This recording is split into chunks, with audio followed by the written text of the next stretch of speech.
me when you're. So without further ado, I'd like to introduce our speakers for tonight. They are going to be covering why rewilding matters. Tonight we have Kevin and his wife, Diane. Kevin Sloan is a landscape architect, urban planner, writer, and professor. The work of his professional practice, Kevin Sloan Studio in Dallas, has been nationally and internationally recognized. Recently, he is the author of the Branch Waters Network, an organizing principle for the sprawling Dallas-Fort Worth metroplex, using the entire watershed network of rivers, creeks, and sheet springs to improve water quality, mitigate flood events, and provide quality green space and parks for every neighborhood and economic strata. He teaches architecture at the University of Texas at Arlington and loves teaching as much as he loves making beautiful spaces and places.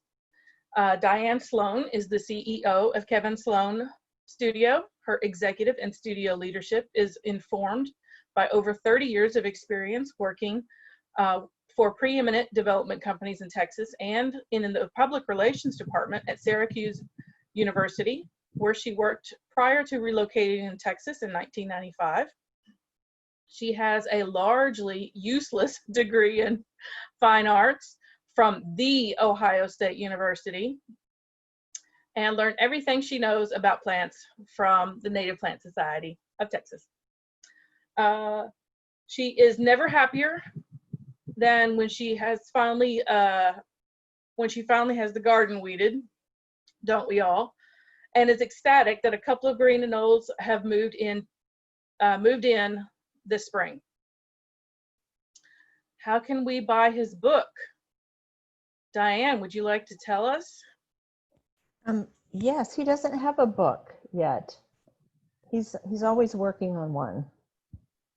So the Branch Waters Network, he's an author. What is it? Is it a paper online? Kevin is a community voices columnist for the Dallas Morning News and has written extensively there about the Branch Waters Network, as well as in other periodicals, such as, what is the online news magazine that you write for?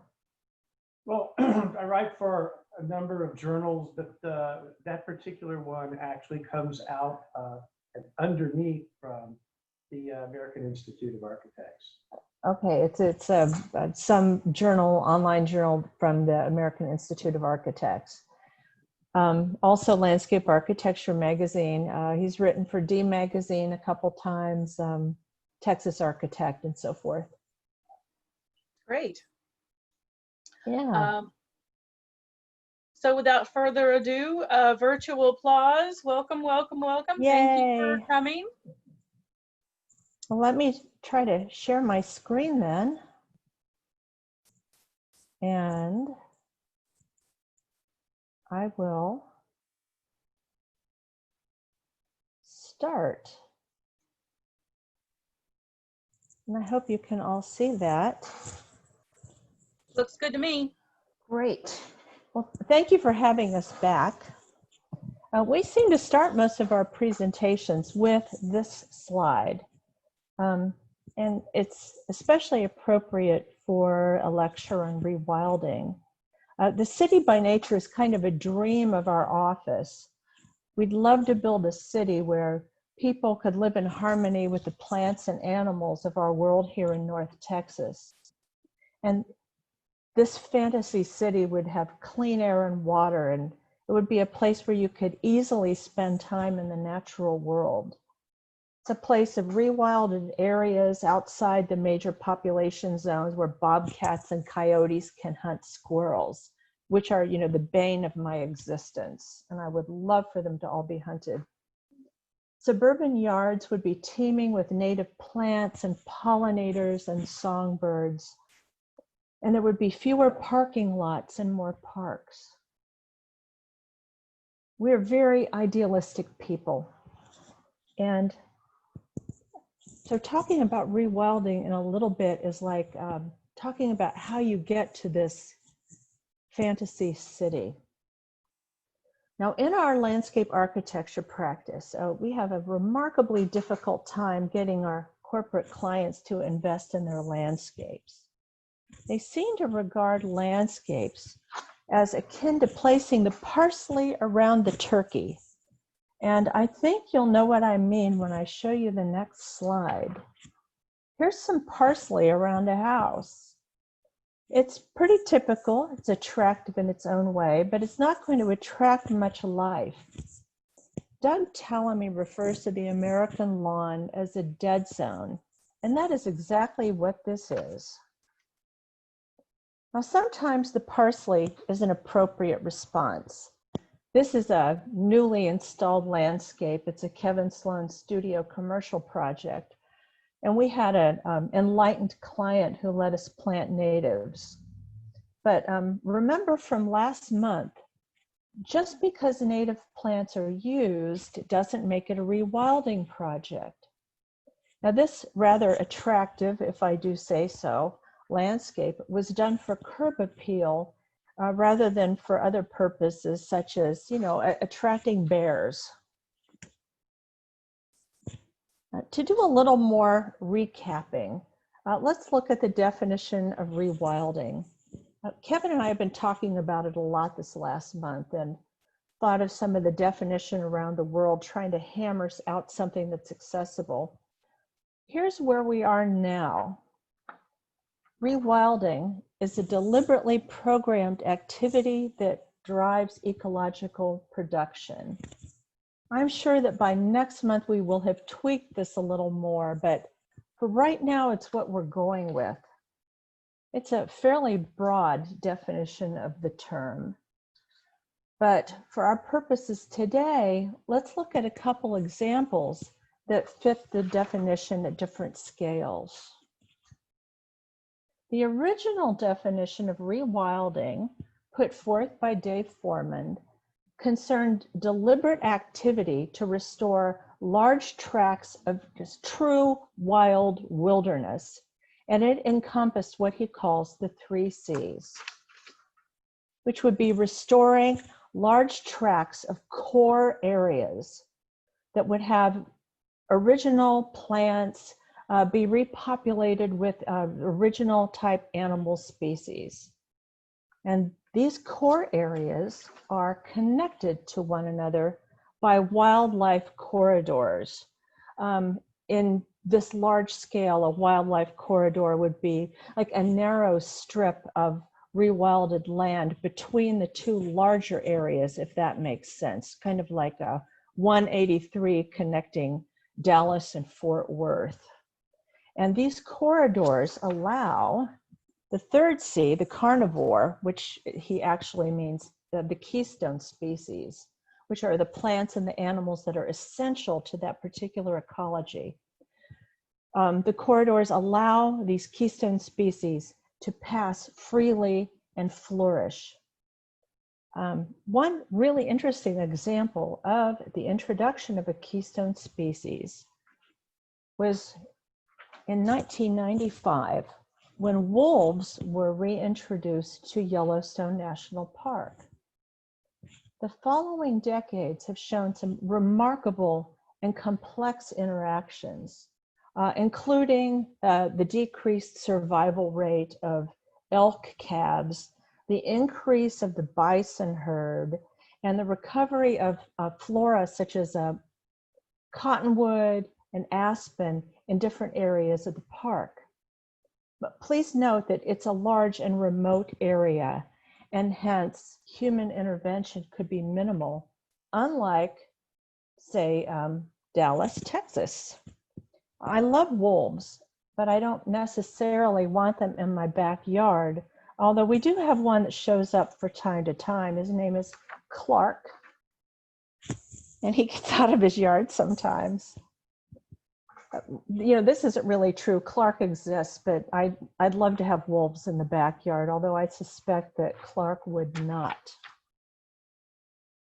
Rewilding can also be a deliberate activity in municipal parks, such as this area in Addison's Vitruvian Park, which was deliberately designed to attract and accommodate turtles and birds and other types of wildlife, and it has done that. It has also attracted beavers, much to the dismay of the people downstream.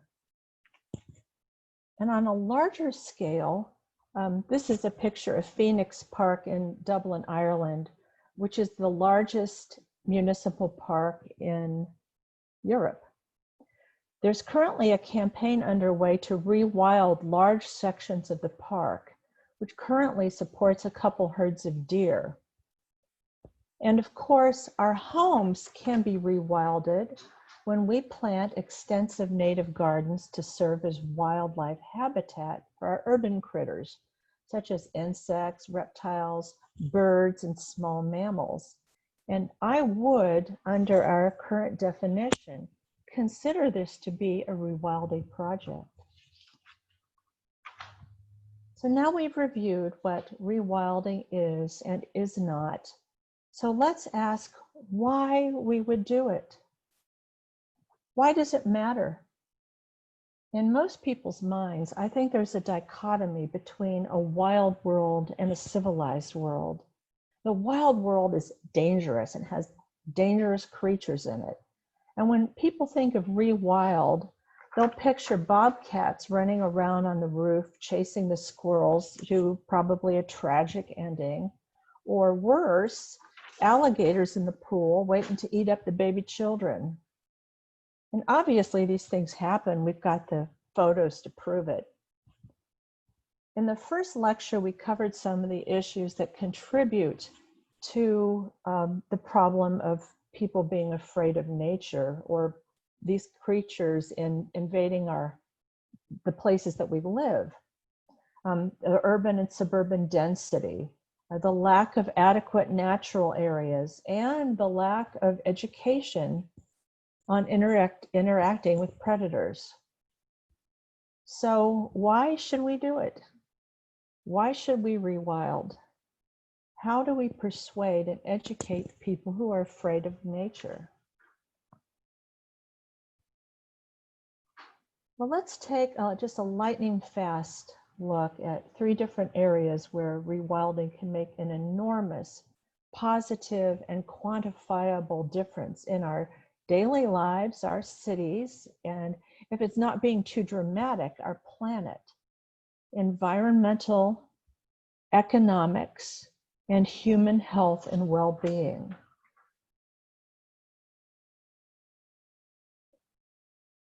So let's take a closer look at the environmental aspect of rewilding. Obviously, it helps clean our water supply, cleans the particulate matter out of the air. It's a buffer against natural disasters.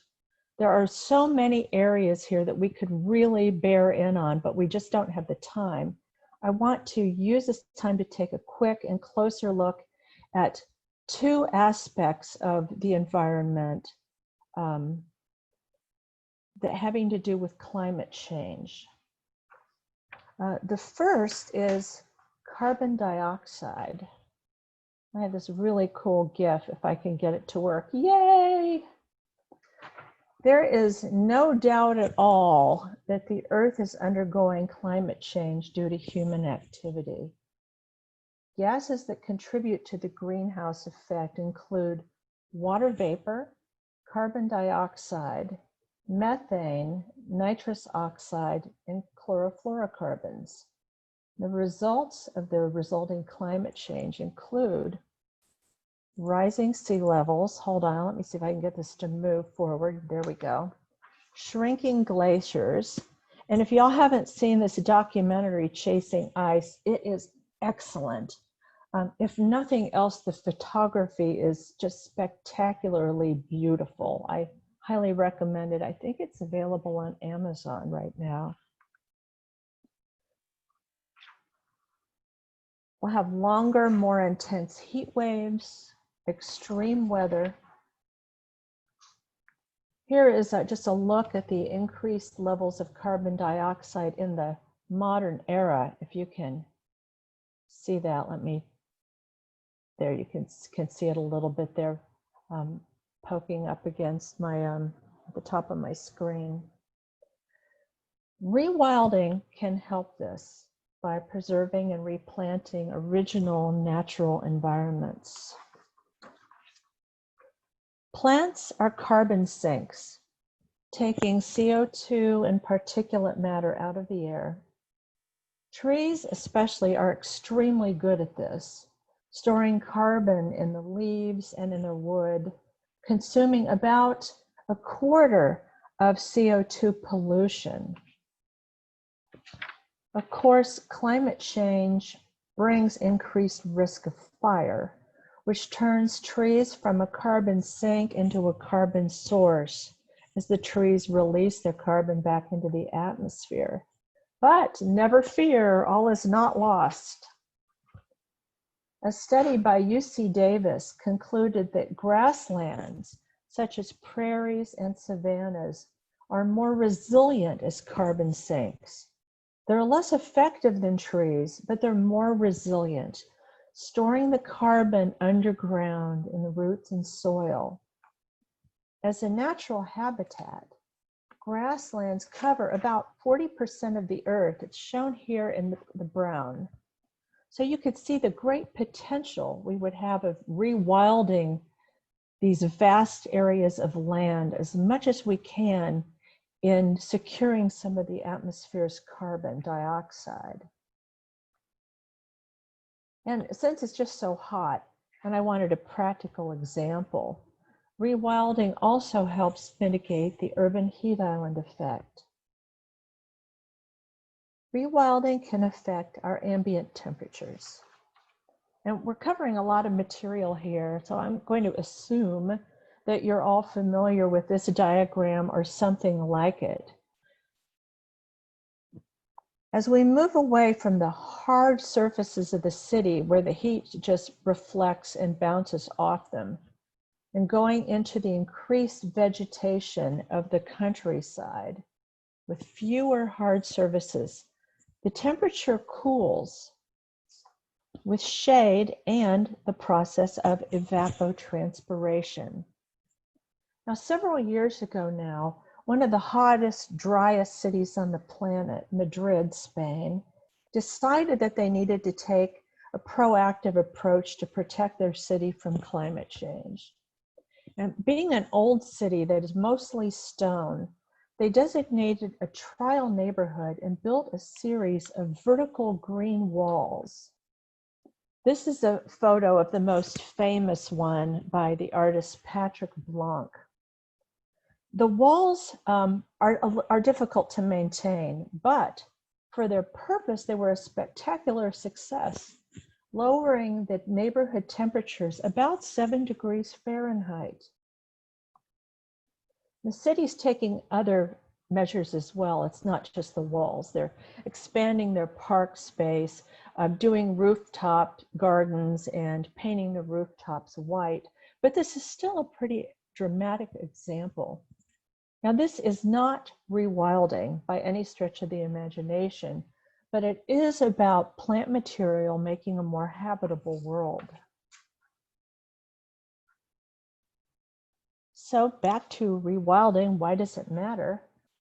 People don't generally realize that rewilding is also an economic engine.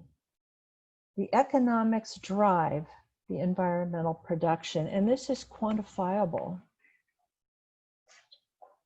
Nature tourism is on the rise.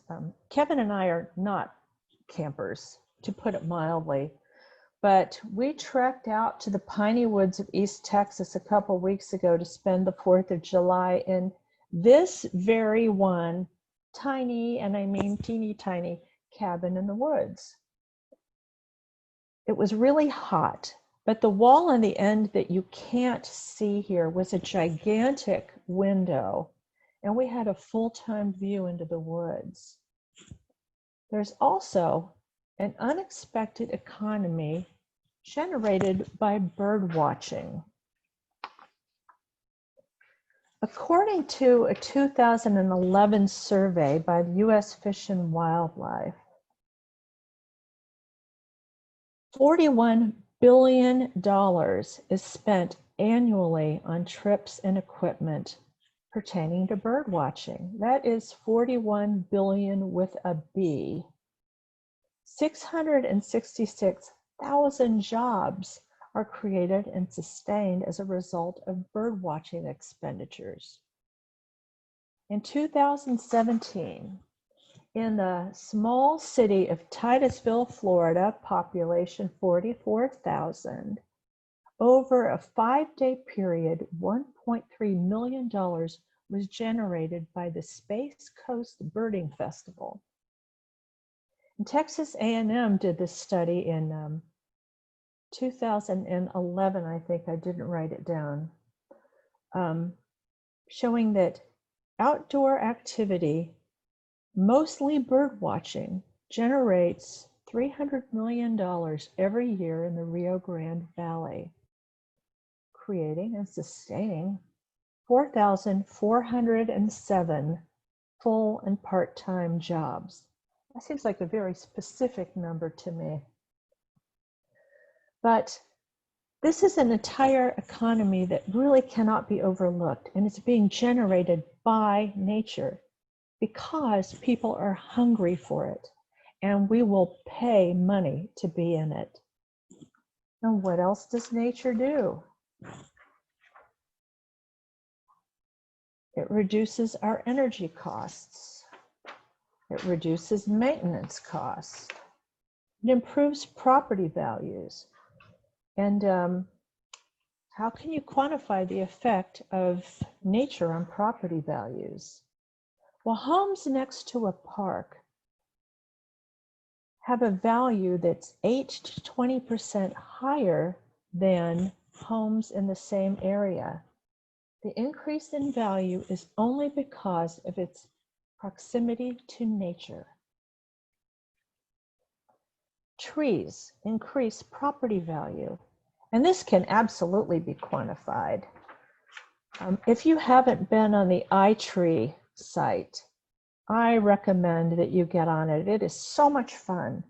This is a tool from the U.S. Forest Service, and you can get recommendations here for trees for your yard. You can find out how much particulate matter in the air a certain species of tree will soak up. You can estimate your city's tree canopy, which is useful if you're looking to lower your average temperatures of your city, Dallas, hint, hint. And it does more. And iTrees can put all of this into terms of money. UC Davis did a really interesting study I want to look at very briefly about street trees in the state of California.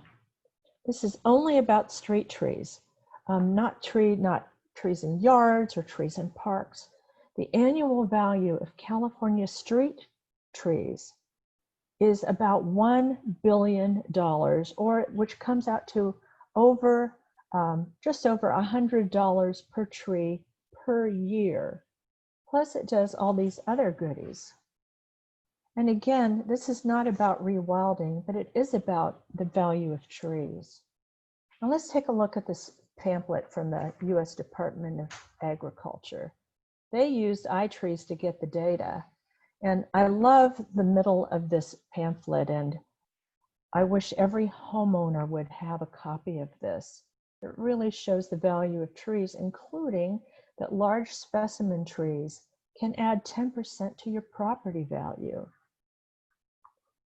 Which brings us to my last category about the economic benefits of rewilding. Rewilding mitigates healthcare costs, which also comes to my favorite and final reason of why rewilding matters: human health and well-being. This is an actual picture of Dallas traffic. Now picture yourself, if you will, stuck here today.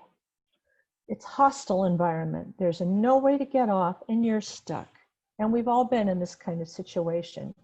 We know the exhaust fumes, the temperature gauge on your car says it's 108 degrees outside and you're late for an appointment. Just picture yourself here. You can feel it in your body.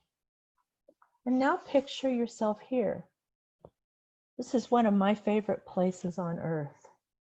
The day I took this picture, the air was it was cool from the snow that had just fallen.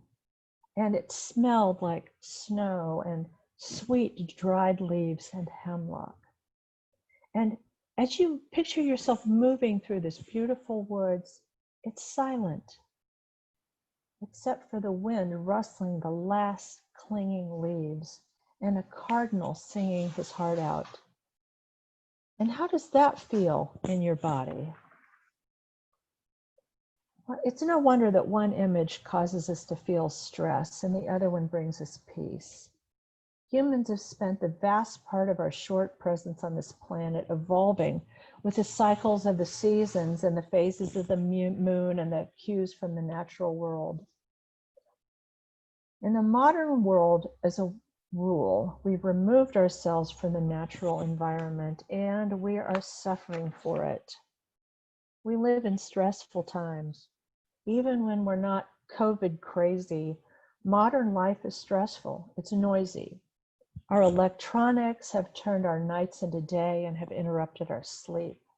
We worry about money. We're drowning in stuff. And these stresses take their tolls on our bodies.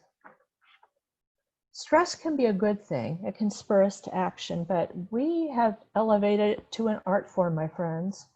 And a lot of us don't seem to be able to get away from it. We're chronically stressed. Spending time in nature can cure a lot of the problems that arise from stress. Here are a few things that happen to us mentally. Instead of maybe effects from stress, I should have said effects of separating ourselves from the natural world. But these are all things that happen, and I'm sure that they're familiar to a lot of us. But when we spend time in nature, all of these things are mitigated. Some interesting studies show that people with ADHD, which is prevalent in our society, especially among children, are greatly improved by taking just a 20-minute walk in a park. And it has to be a park. A walk in an urban setting does not do the same thing. A 30-minute walk in nature decreases cortisol in our bodies, a stress hormone. Not only this, but we get these additional benefits: an increased ability to concentrate, ability to manage stress, feelings of self-worth, feelings of relaxation. I should mention here that this is another picture of one of my favorite places on Earth. You can't see down into the valley, but this is a picture of Red Lodge, Montana. Stress also has effects on our behavior. We'll eat more. We'll sleep too little. We'll withdraw from other people. We have just an epidemic of loneliness. We procrastinate, neglect our responsibilities. We'll use alcohol or drugs to relax. We'll have nervous habits like pacing like a lion in a cage at a zoo. And this is all stuff I've done just in the last 10 minutes. Being in nature decreases all of these things. And I want to dive into one of them just a little bit. Sleep deprivation is endemic. It can affect your mood, your judgment, your ability to learn. It increases our risk of disease, including heart disease and diabetes. Time spent in nature in natural light can reset your body's clock.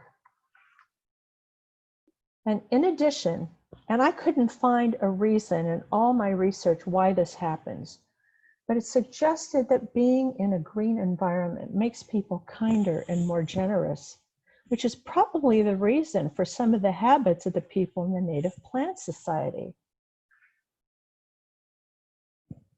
Physical effects of stress, the aches and pains, our bowel trouble, frequent colds or flu, again, sleeping or sleeping too much or not at all, rapid heart rates, all effects of stress. And once again, these things are mitigated by time spent in nature. And there are other very important health benefits to spending time in the wild. heart disease, diabetes, and cancer are all affected by the time we spend in the natural world. Heart disease is the #1 killer in the United States. Spending time in nature lowers your blood pressure. It actually changes your blood chemistry. It increases the chemicals that protect your heart health, and it lowers the ones that are bad for you. My mother is a 90-year-old diabetic. Nature has benefits for people with diabetes, and it actually reduces the risk of type 2 diabetes.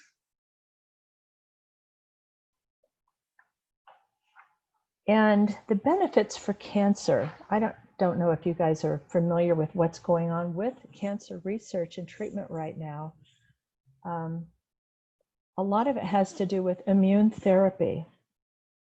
Does everybody know what natural killer cells are? Well, these are cells called lymphocytes, which are a kind of white blood cell that are part of your immune system. They kill cells that are infected by viruses and will also control early cancer cells.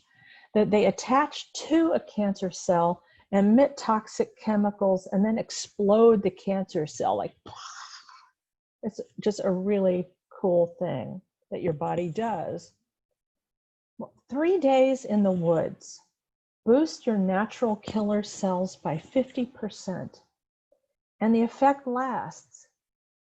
If I were to check you a month later after you spent the 3 days in the woods, your killer cells would still be 23% higher than your baseline. Which brings us to the question, how much time do I need? How much time do I need in nature to get the benefits? Well, the people in this group probably get a lot more than most people. But a few studies have been done that suggest the absolute minimum time that you should spend in nature is 120 minutes a week. After 120 minutes, people report feeling healthier and have a sense of well-being. And 120 minutes seems to be a hard cutoff. Below that, you don't get really the benefits. The good news is it doesn't matter if you take it all at once or if you break it up into smaller pieces. It still works. Then again, a 30-minute walk in nature, just consecutive time, can lower your levels of cortisol, lower your blood pressure and your heart rate. And of course, the more you get, the better. Big doses get big results. And having said that, if you can't get out into nature, a walk on your street, if you have street trees, the more street trees you have, actually, the more benefit you get. If you can't get outside, just looking out your window into a green scene makes a difference. Our bodies are really programmed to respond to the natural world. The Japanese have a practice called Shinrin-yoku, meaning forest bathing. This is an immersive walk in nature. Now, I identify with the woods, which you can probably tell by all the pictures of the woods. Kevin would prefer to stroll through a prairie. You might prefer a walk along a beach, but get out in nature when you can and leave everything else behind. Leave your phone, your camera, your expectations, your distraction, and walk and observe it, soak in it. And let's preserve and expand and recreate these wild spaces.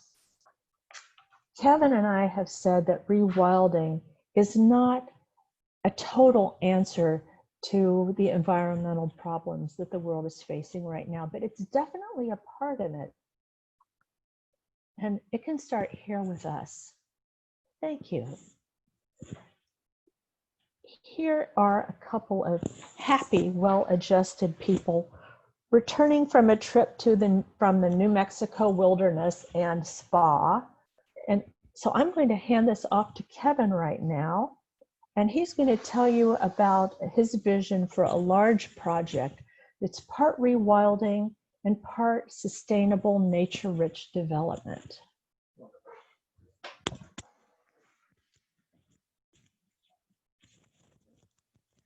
right ear here and left ear here.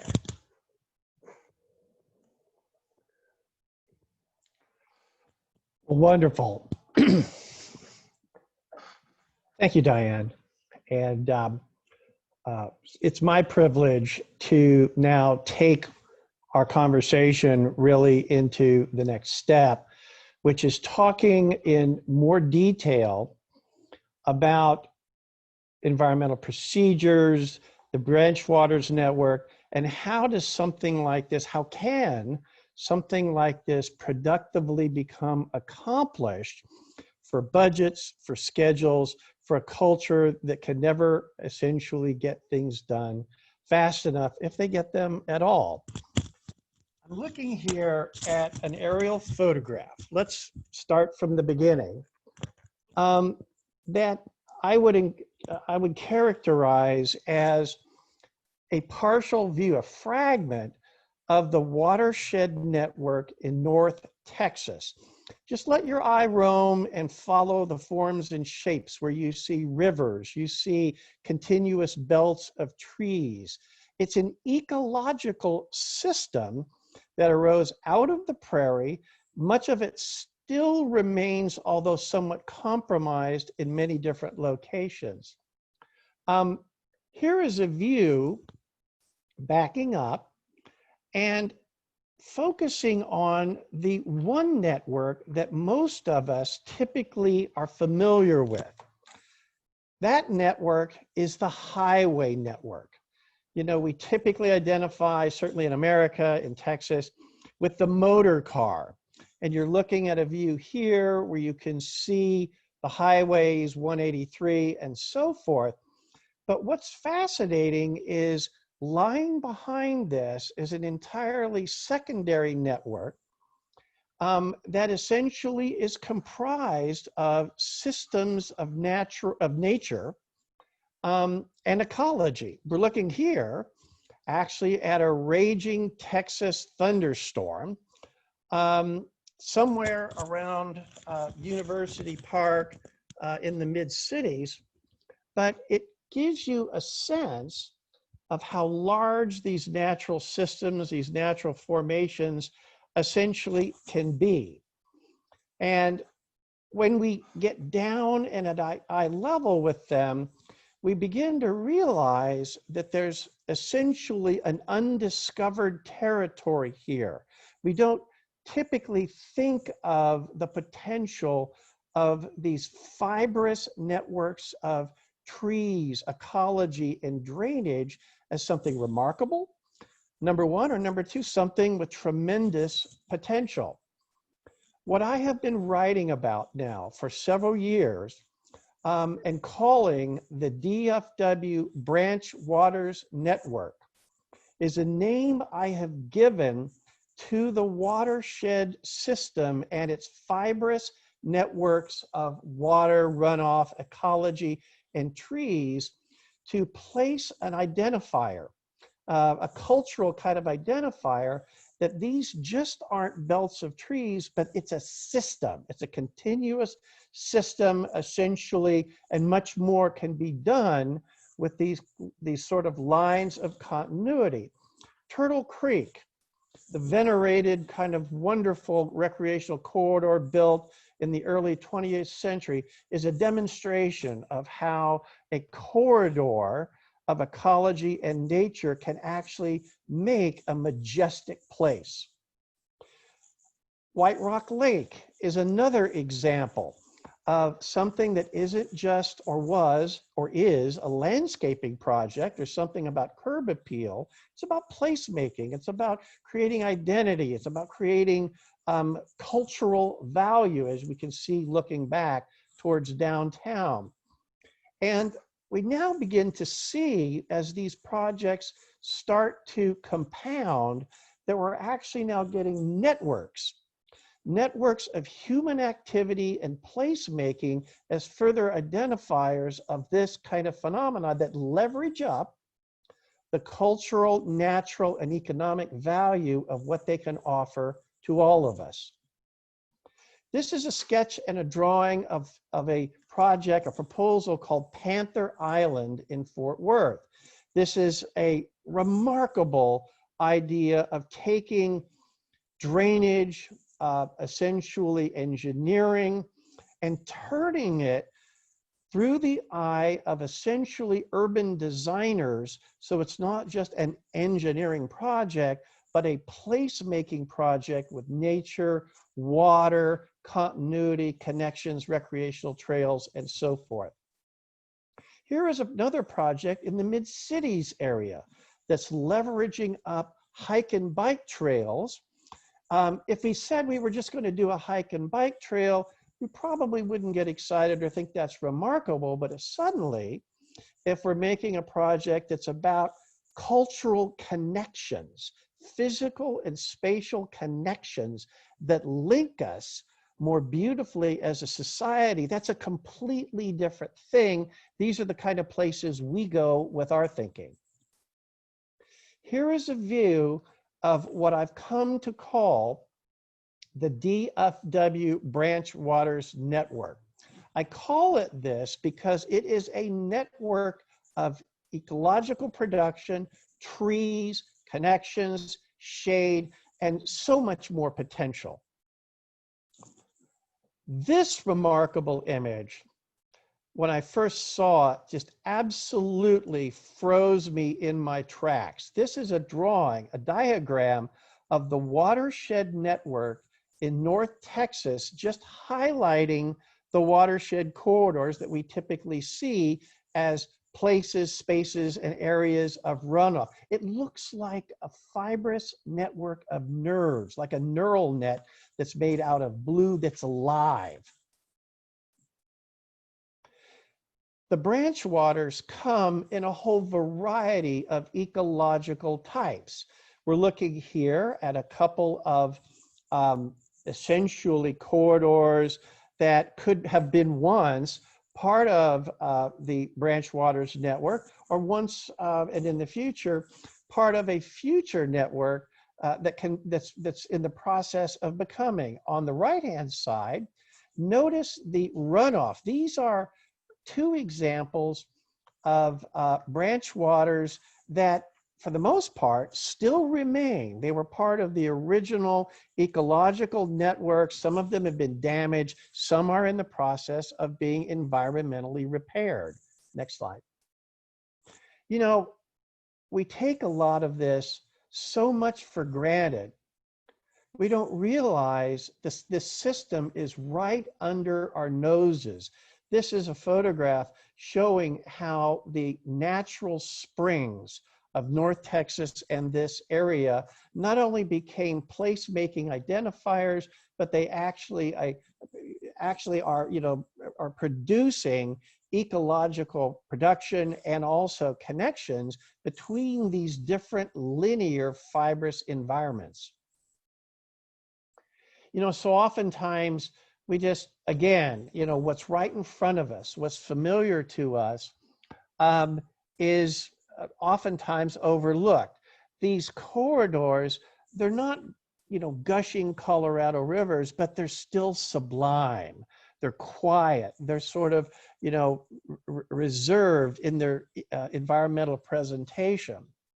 Unfortunately, sometimes we overlook them because they end up damaged, or they become abused by bad engineering concepts, or they're seen as a kind of obstacle to growth and progress, as you can see in this particular case.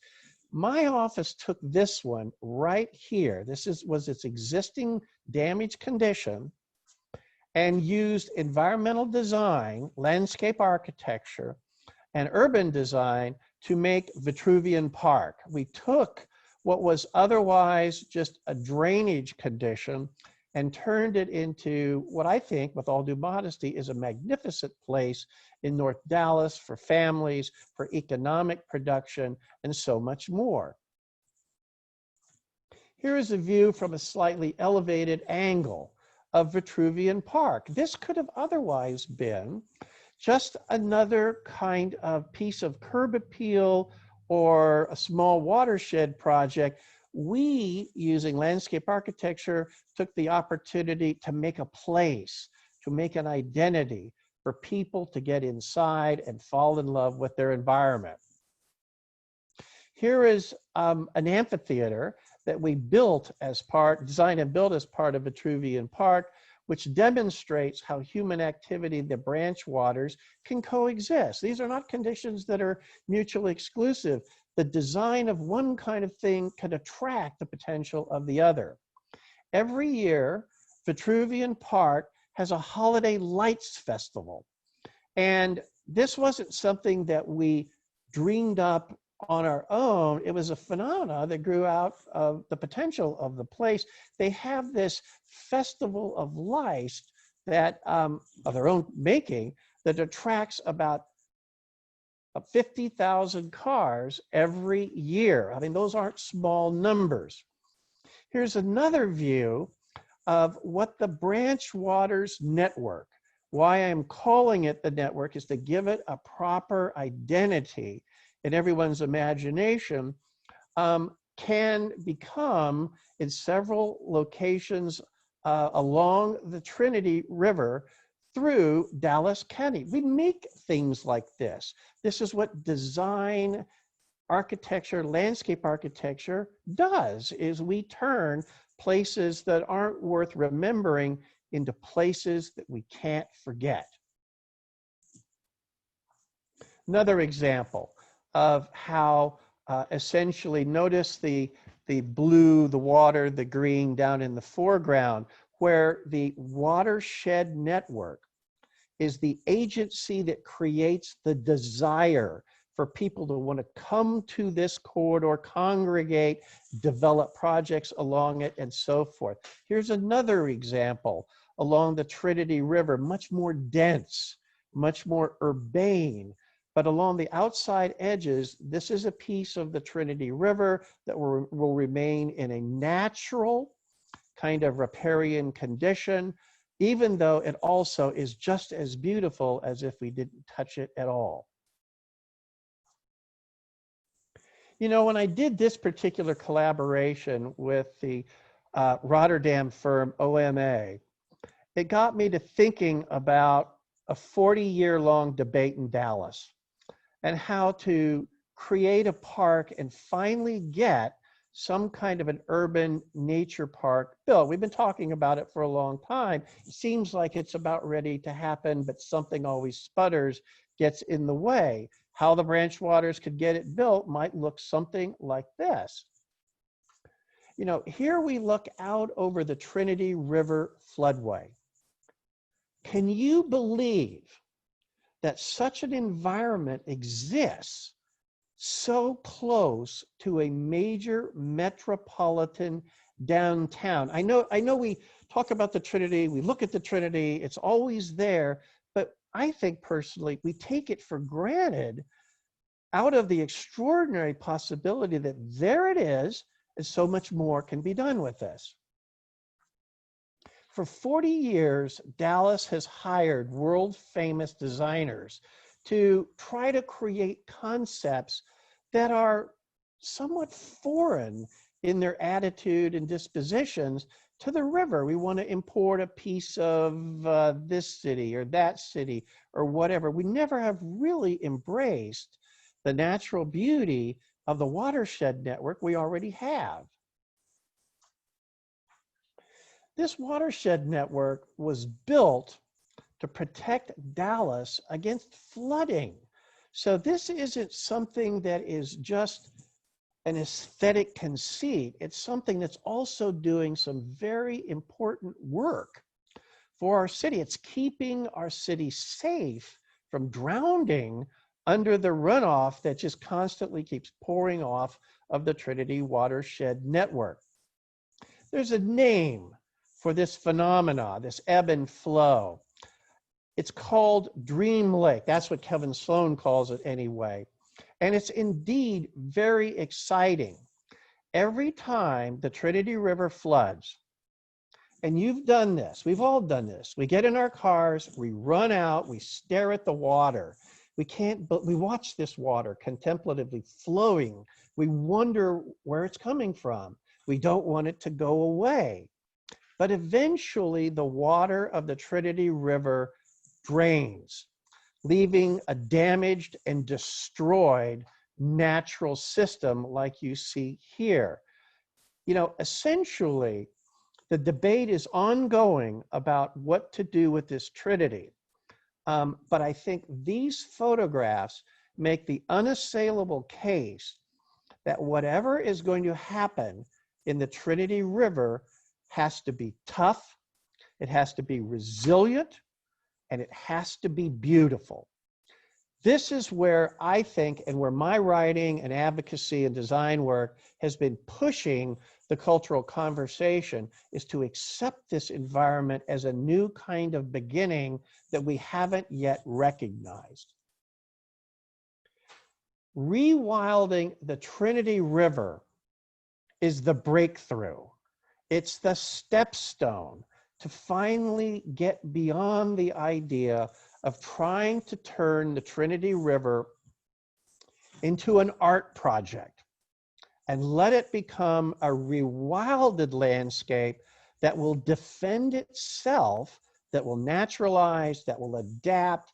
It will be beautiful, it would be indestructible, and we would be the only city, this is not hyperbole, in North America that would have such a system at this scale. This is what I hope someday we will all in Dallas come to realize. Here's a rendering again, looking down at the Trinity, unembellished.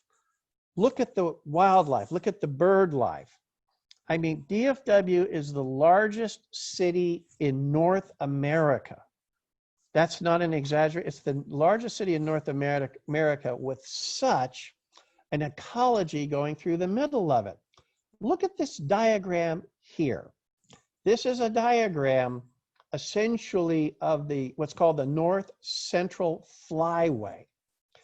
This flyway goes right down through Dallas, Texas. It's the carotid artery of bird life, of natural life, and it goes right through the middle of our city. I mean, if we want some kind of extraordinary and remarkable identifier, this is it. This is our ready-made. And undeniably, you know, these kinds of environments, they're beautiful, they're indestructible, they multiply economic production.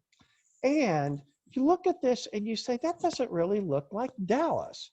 And I mean that in a good way. This is who we are. That ecology, that life out there, all we need to do is just begin to think about turning the process in a more deliberate way to these kinds of outcomes. You know, I love showing this picture because there's so much variety of bird life here. I mean, look at this guy in the center. I mean, he's so stylish. He looks like he likes to go down to the marsh in a tuxedo. And you know, I mean, the bird life, the natural life in DFW cannot be discounted. These things are, it's spectacular, it's beautiful, it's environmentally productive. I mean, you know, these are like flying artworks, impressionistic paintings that are just all gorgeous, and they add to the ecological diversity of the place. You know, this is a view looking over our Trinity River. When I say this is a view looking over the Trinity River, I'm almost deliberately being naughty by downplaying the fact that that this is what you see there, when in fact this is the reality of the Trinity River corridor that is running right through a major metropolitan city. I cannot, as an urbanist, as a writer, as an advocate for placemaking, point you to another environment in North America where you get this kind of incredible diversity of a wetland, plant material, species right next to each other, in walking distance to each other. Now, the next set of slides, I'm going to just in a quick way, talk about how we cover a process to accomplish the rewilding. In simple terms, rewilding is a process that begins by determining a program of natural life and species that are appropriate for a project and its location. It doesn't begin with a dream or a fantasy or someone saying, oh, I would like for this landscape to do this. It grows out of the place itself and the natural life that are appropriate to being there. That's the first step. The second step, the program of species drives the plant material and essentially the landscape relationships that you create between them, because you want them to ecologically ignite, if you will, and naturally thrive. We don't want to make synthetic environments that are constantly on life support. We want to make environments that are directed towards naturalizing and defending themselves. Third, then we provide access. Once we get the rewilding built, then we put ourselves and other species back into the rewilding so the two conditions coexist. That's the key. It's about coexisting and balance. If you have one takeaway from this lecture, it's that rewilding is about coexistence and balance, putting nature and these conditions absolutely at the right tipping point together.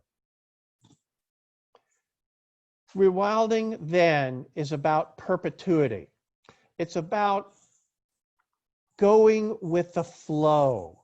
You know, it's not about putting some kind of artistic conceit or landscape down that seems strange and out of play. It's about making something that looks inseparable with its place, as you would see here. And rewilding, I like to say, is always, it's a very forgiving thing when you do it right, because it's a landscape and a type that's always seeking the next condition of equilibrium. It's working constantly towards balance and equilibrium. In the case of the Trinity River, we could remove the invasive species, rewild that so it's more in balance and not a landscape and an ecology that's out of balance and needs correction. We build in the corrections right now, and then we essentially sustain them. I'm a writer. In addition to being a designer and an architect and a landscape architect, these are some of the articles I have written to promulgate this phenomena of rewilding, because I am so convinced about its potential and relevance, certainly to Dallas, but also to our own future here. Some op-eds that you see here. Next slide, please. Here's another article I wrote, aptly proposed, kind of cute, Welcome to the Jungle, where it's playing with the idea that there can in fact be a cultivated balance between naturalized landscapes that are somewhat wild and, if you will, jungle-like. I don't want to overplay that and frighten anyone, but it's the idea that you could actually have a situation where the jungle is coursing right through the city. Another article with illustrations that will give you a sense. Look on the left. Can you believe that photograph is Dallas, Texas?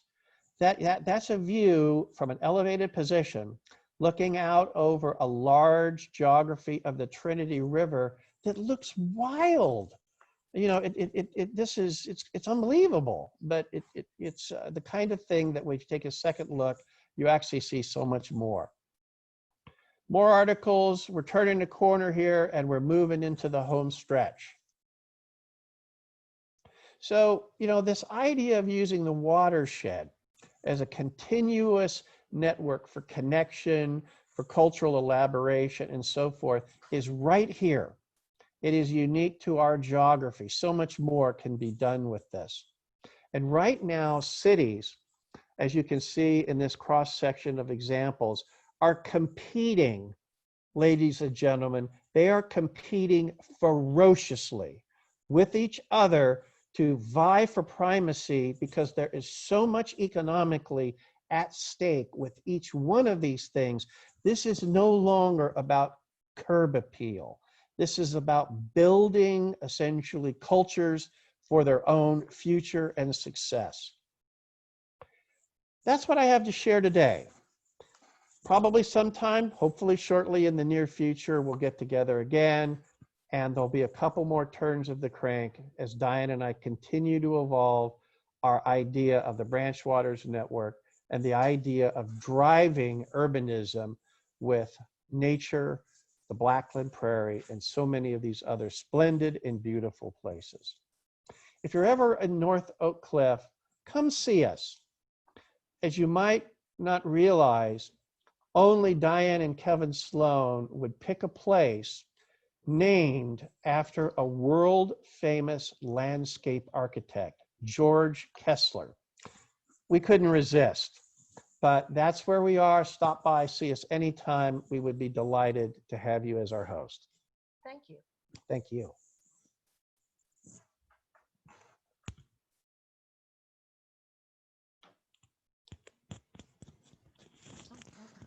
Thank you so much, Kevin and Diane. That was great. Oh, good. Thanks. I'm glad you liked it. Do we have any questions from the audience? I believe you can unmute yourself if you want and or type in the chat. I don't have my chat on, so somebody will have to read it. I Any can do that. questions? Okay. So far, we had a lot of loves. Oh, questions. Oh, good. Great. We like that. Actually, we're better in person because we have the opportunity to heckle the audience. Well, Kevin, I can definitely tell you're feeling better. He's feeling so much better.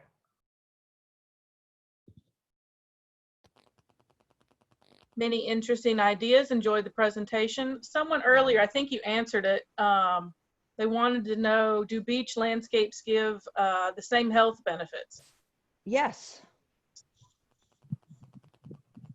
Especially, I think, I don't know that there's any research to back this up, but I think any landscape that you love, that you feel an affinity for, you're going to immediately relax. It's like when I get off the plane in Billings, Montana, I don't even have to leave the airport. I can feel everything decompress.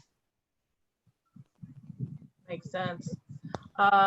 Julie wants to know, are you working with the city to educate them with your ideas? We're sort of. The answer is sort of. That's not a very good. Are we working with the city to help educate people with our ideas? You want the microphone? Yeah. I'm going to hand this to Kevin. This one earbud thing is crazy.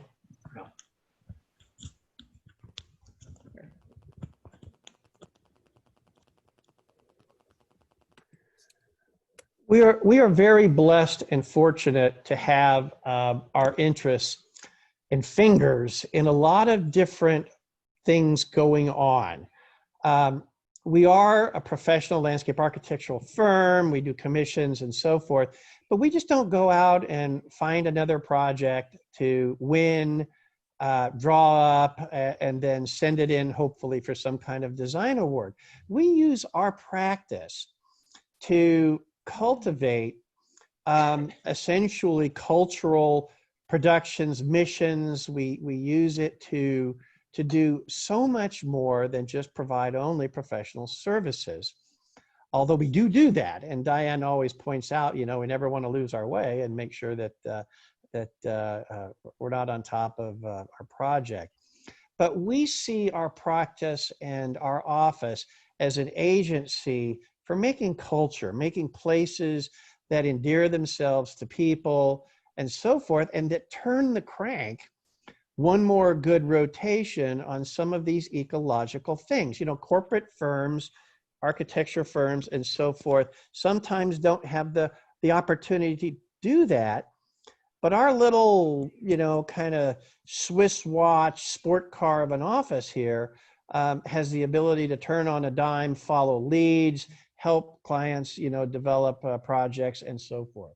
Can I have a shot? Yeah, go ahead. I wanted a shot at the question too. We're working a little bit right now with the Coombs Creek Conservancy. The city of Dallas has planned a series of 6 culverts all the way down to Coombs Creek. It's 6 culverts in 6 miles, and it's a lot of gabion walls and riprap. You know, have 200 yards of the stuff at a time. And we are trying to work with the Coombs Creek Conservancy to stop the damage and make things a little more environmentally friendly. We kind of missed the time frame on the first one because we found out about it too late. But we're hoping to make a real difference there. And I think that's the only place right now that we're actually working with the city. Right. Any updates on North Haven Trail? Oh yeah, the North Haven Trail. Yes, they're actually, I think have they broken ground on the demonstration project yet? On one piece of it, they're actually just talk. You can just talk into the mic. Yeah, they're for one piece of it.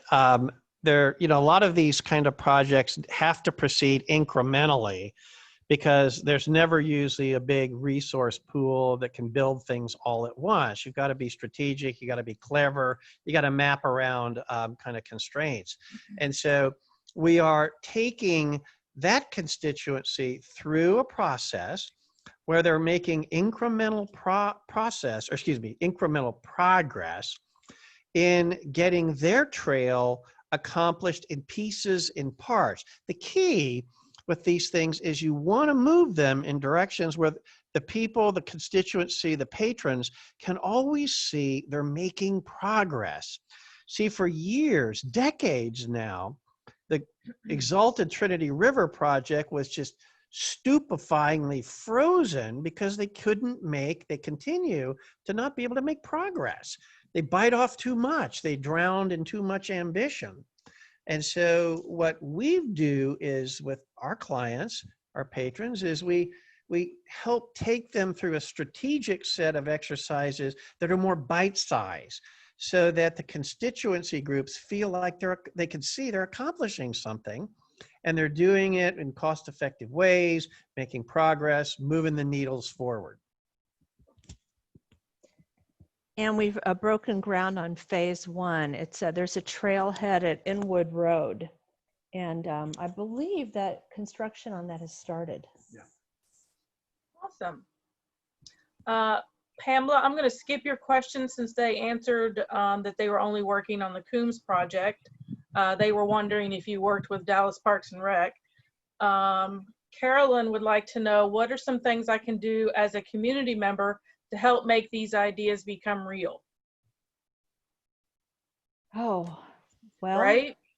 yeah, that's what we would all love, right? Get involved with any projects in your neighborhood. I know that everybody with the Native Plant Society is so involved with neighborhood projects. Continue doing that, do the volunteer work that we also all do. Talk to your city councilman. We were surprised working on Coombs Creek, and also we're doing it's not a rewilding project, but we're doing a project here in our neighborhood, a park where we're pulling out some 1960s traffic planning areas and restoring it to its original traffic pattern. But we found that our council person has been remarkably open to meeting with us on just about any issue. So develop that relationship with your council person so that they'll take your calls.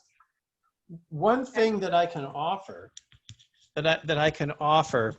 is we find less and less resistance from constituencies and groups for projects that want to do things like tear out ill-conceived pieces of infrastructure that are damaging the neighborhood, property values, and so forth. We don't get a lot of blowback for this. Now, we'll sometimes get questions about, in the early stages of things like this, well, can we afford this kind of project and so forth? But that never becomes a problem that we haven't been able to circumvent.